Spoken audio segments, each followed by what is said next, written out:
Show me how it impacts to make sure that my guidelines are being met.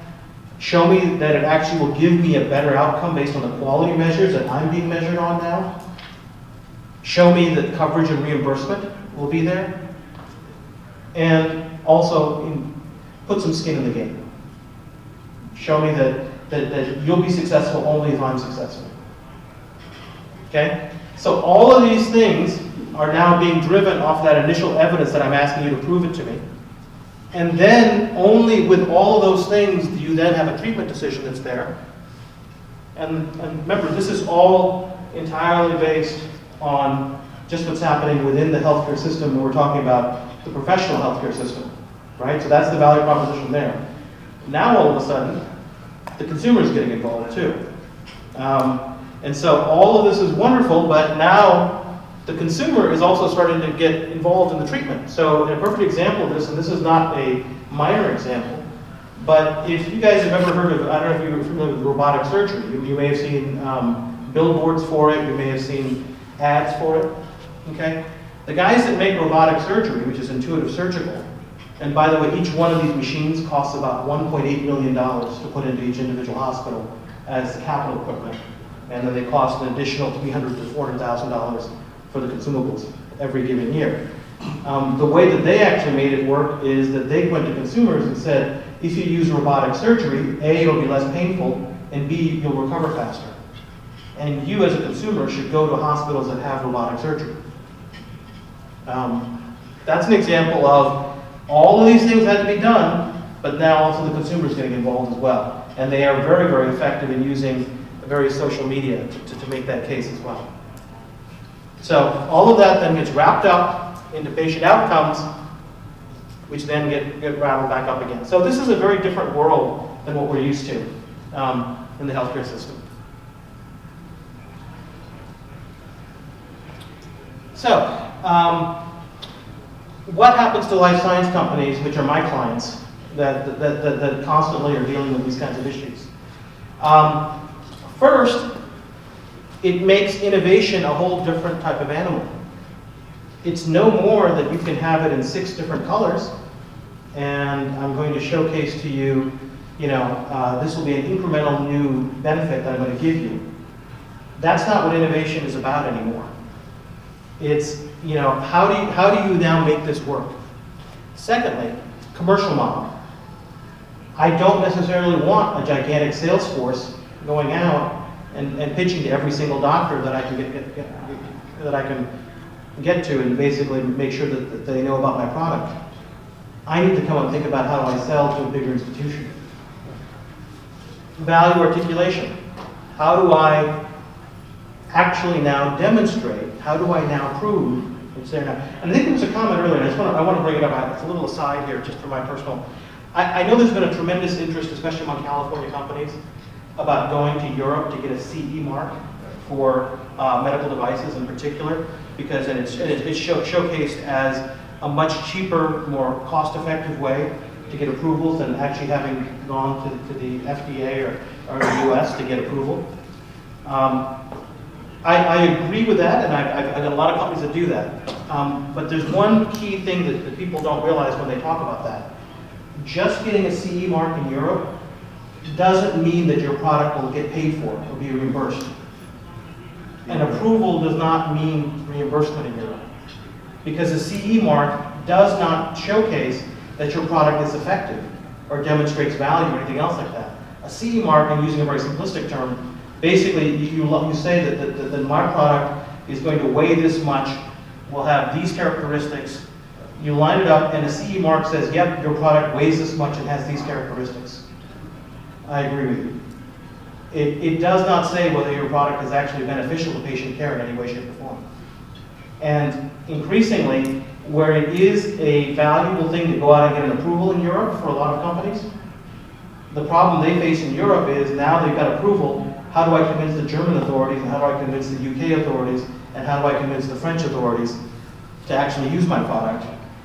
And then if they then try to bring the product back to the US, because the US is the biggest market, the big question then comes up is, all this data that I just generated, not one of it is actually in helping me understand what the value articulation is. You just show me that 80 people have used your product over the last 2 years. Great. What have you done for me lately? Is usually the response that happens to these companies.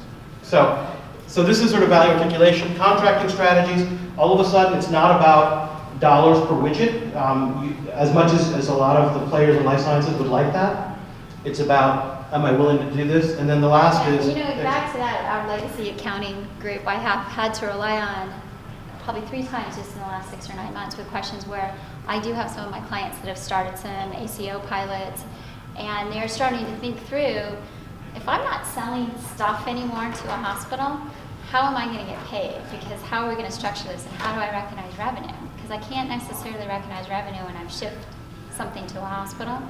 I can only recognize revenue when, based on this contract, that it's proven that there's value and there's metrics that the hospital has exceeded and now they're getting reimbursed, and so therefore now I get reimbursed. So it's interesting how it is creating a whole set of analytic needs and ways to really keep those two together in a very different partnership relationship than they've ever been. So that whole contracting arrangement can be very complex in terms of what we're really selling isn't necessarily the boxes, and I think who you're actually working with, because the CIO at a typical hospital doesn't want to have one more box and system and thing to maintain. The CEO and the CFO are the ones that are going to make a decision. If there is no economic story, no longer can that hotshot MD who used to have the drive of bringing in patients to this hospital even make a decision. He's got, I've heard those guys tell me over and over again, I need better data to now work with those medical practitioners because that surgeon's got to have an economic story to take to the CEO and the CFO. So part of the reason I raise this with life sciences companies is I think that it's the same challenges that my life science clients are facing. Anybody that's selling an IT solution into this healthcare system is facing those exact same challenges. It isn't any different if you're making a heart valve versus if you're making a piece of software. And then, the implementation part is the other one that's really been bringing a lot of, these advancements. If we look at the diagnostic sector, labor is a huge element in terms of the overall labor cost in the hospital environment associated in the lab. And we've got fantastic diagnostics companies with a great story about how the automation is there. You can now get it delivered, this gets to the mHealth and the security and privacy topics that you all have been talking about. But actually getting those new systems implemented and operationalized is really burdensome even for the manufacturer, let alone the provider. So there's the answer for a lot of these things, but the execution parts can be very challenging and sometimes more often the biggest hurdle for anybody to actually overcome. Okay. So, I didn't want to use, like I said, I promised no death by PowerPoint, so I'll try to keep it within 9 to 10 slides. as a way. But at least it's sort of a couple of thoughts that come to our mind in terms of what this group might have an interest in, and that's, basically, when we talk about technologies, these are all types of technologies that we're looking in there, but one is, what is the best way to articulate the value of the new technologies? Because it isn't as simple anymore as saying it's better. There's a lot more to it than that. What's the differences in going to market with solutions versus innovations? So if you now needed to demonstrate that you are actually going to be lowering the cost of healthcare or improving the outcome, that's a solution. Yeah, and Willa's presentation already this morning, that one, this is the issue with a lot of these things is actually implementing anything new that can have great, tangible, quantifiable benefits, both in quality of care delivery as well as efficiencies, the adoption, the training, the people aspect of this is what's really difficult. And if that's not done well, you actually probably go backwards, like some of your data even demonstrated. That's because you've got this emotional part of things, and the people part is the hardest challenge. So some of these things are, the technology part of it's easy. Julie, just to go on that a little bit more, it really has changed the workforce model for whether they're FTEs or contingent workers, because that workforce may be more distributed. They could be at-home pharmacists or remotely accessing systems. Or they could be readers out in Manila. And so, that ecosystem of workforce candidates. Training, counseling, developing, all that, the people part of it. And the security by which they're touching data either in system or packaging information from their location in in a hospital, it's huge. I mean, it's a huge challenge for us. One other comment that you made around consumerization, I think, is almost the antithesis to a highly regulated industry. So if you look at folks like, to the question that Ken asked, or the comment of engagement with a patient and their home health care, you're going to have to rely on certain things that is really social media, unstructured information, potential gamification to get the hook out there so that they can participate in that continuum. Those are just anti-approaches to highly structured, regulated industry. I mean, so that's the innovative piece as well. And I know the VA system is not particularly these days in the news for the right reasons.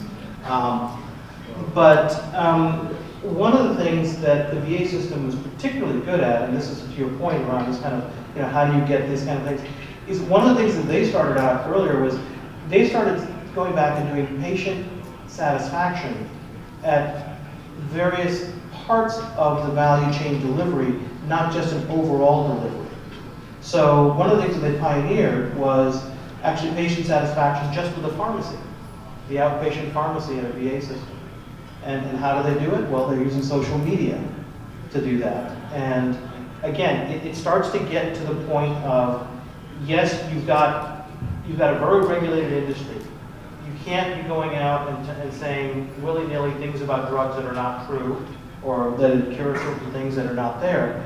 But you have to think about this in a new world in which everybody, and I know the VA has a bit older population than typically that we see in the general overall population in the United States, but increasingly everybody has a Facebook or a Twitter or something on their phone. I'm learning this the hard way. I've got a 14-year-old daughter, so it's becoming abundantly clear to me exactly how far out of it I really am.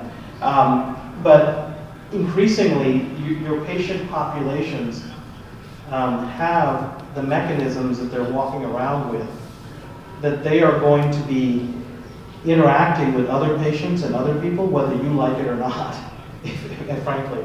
And the question is, how do you harness it? Because you have to harness it in your own way. In that same space, the new Apple OS Yeah. is purporting to be able to now help aggregate a number of different components. How difficult will it be for healthcare IT professionals, we'll use Ken because he's sitting right here, how easy would it be if you were sitting in Ken's position to say, fine, I'm going to allow anybody that's clicked off I accept the right for sharp healthcare to aggregate my data and then put it into the big data format for the healthcare infrastructure to be able to use. Is that something that you think is going to be doable in the next 2 So years? what we find with that, because that happens in a lot of places already, and there's a great amount of value that you can get out of mining that data. The problem is those patient populations tend to be very skewed towards younger, healthier almost sometimes patients, as opposed to a mixed population base for you to really get some research value out of that in general. Because So if Ken can convince Sharp to give out a new iPhone to each one that enrolls into the, all sides are covered, right? I'd be interested in your opinion too, because No I know pressure. that's what we found with where we're doing some things in our converged health business that really gets to, looking at clinical outcomes and mining that data. The problem is right now where we can get access to some of that because of that whole disclosure and opting yourself into it, is the patient populations are skewed. I say I agree. I mean, look, it's, first Google tried to do it, and then Microsoft tried, tried to do yeah. it, and now Still struggling. Stop. A couple of comments. I think Apple's getting it because my understanding, I think it's newsworthy in the last couple of days they're meeting with the FDA, right?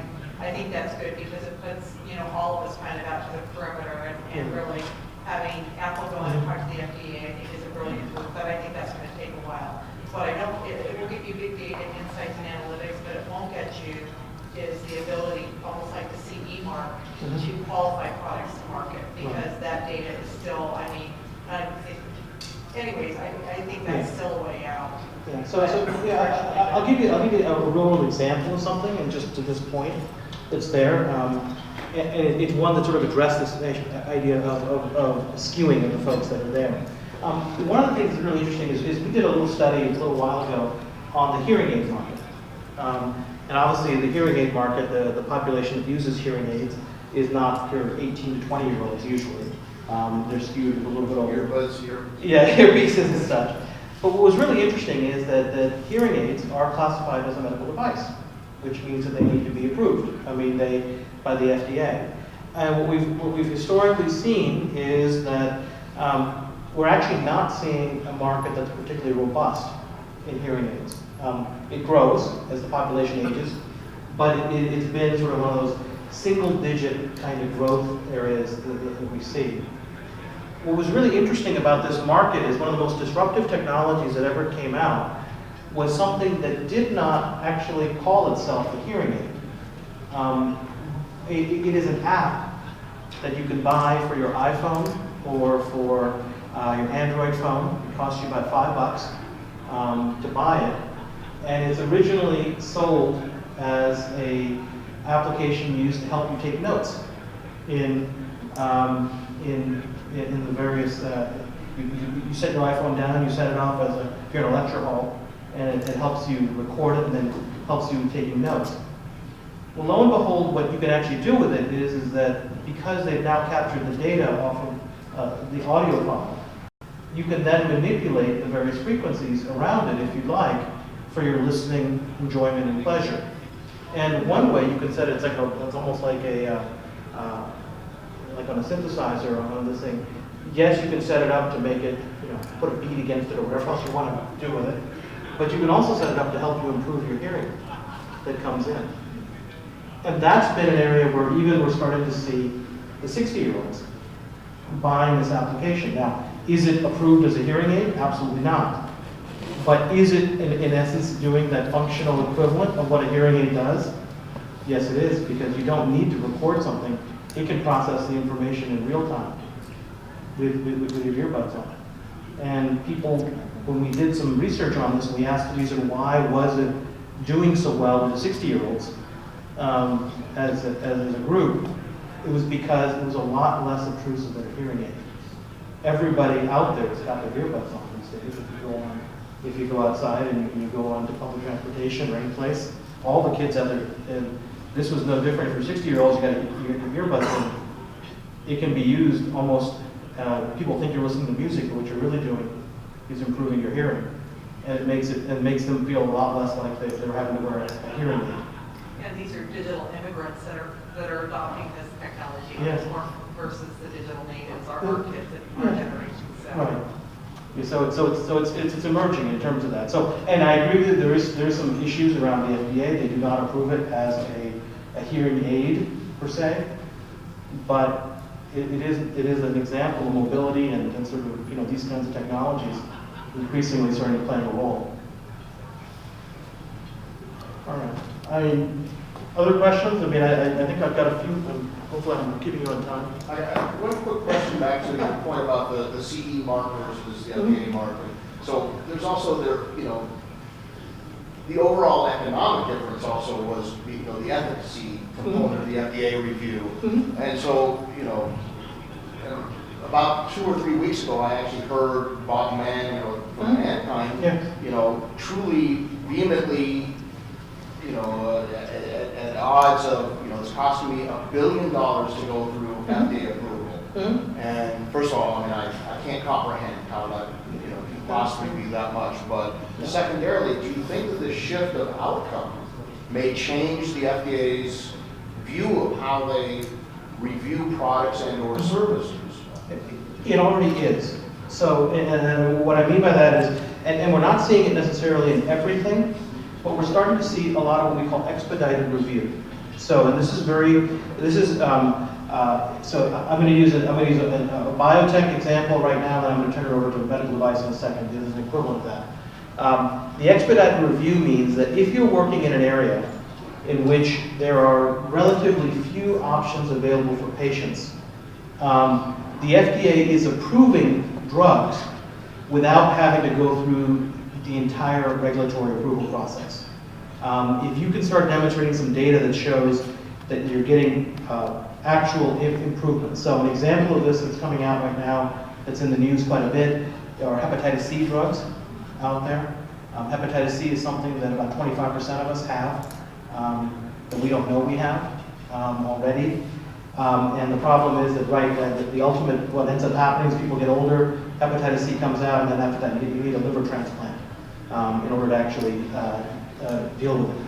A lot of the drugs that are now coming out didn't go through the entire phase 1, 2, and 3 issue.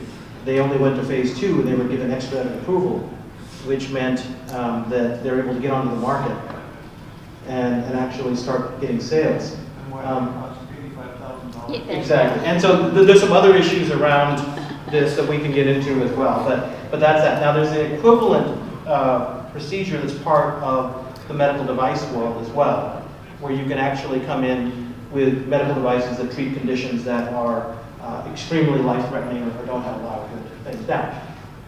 So the FDA is beginning to get down that path where they're starting to do things a little bit faster. The issue that Alfred Mann and mankind has had is that he's developing inhaled insulin. Okay, there is insulin that works with a shot, right? And therefore, the FDA is saying, look, I mean, if I can give somebody a shot and I can control it that way, and you're developing inhaled insulin, is this really life-threatening, or is this going to really move medicine forward in some way? And so far, they've said no, it isn't. And so it's to the point being that there are pockets of the regulators starting to move in the direction of starting to look at outcomes and move things forward and start to actually get real-world data that's there. One thing we didn't have a chance to talk about, I'll just briefly for a second, but I think you guys might have interest in it, is this thing called real-world evidence. So right now, the way that a lot of drugs and medical devices right now, and even diagnostics, they come out is after they're on the market, there's something called a phase 4 trial, which is that a